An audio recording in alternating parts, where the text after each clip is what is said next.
we were really, really determined to see the painted bunting in the wild, which is a bird that's in central part of Florida and in Louisiana. And so we had chased this bird for months across many habitats, and we finally found it in a swamp in Louisiana. And I was standing on a bench on this wooden platform, and it flew up, and I got so excited I fell off. But she wasn't. She was unhurt. She jumped right up and kept looking at it. But I was just so stunned. Yeah.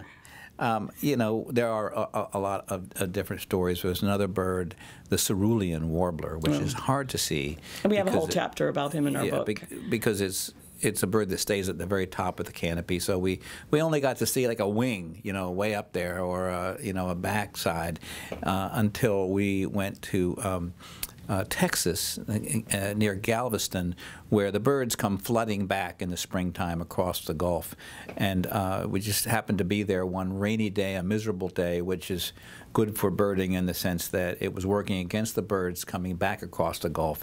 They were exhausted and tired, and sure enough, right at eye level flies in a cerulean warbler and stood there just long enough to get a photo, which is in the book. It's a beautiful blue bird that's very small, and of course immediately took off. But that bird we ended up following all the way down to South America to tell the story of the migrating birds, which, as we mentioned earlier, are especially challenged. They have to go through 2, 3, 4, you know, as many as 12 countries for like an Arctic turn before it gets to where it's going to winter.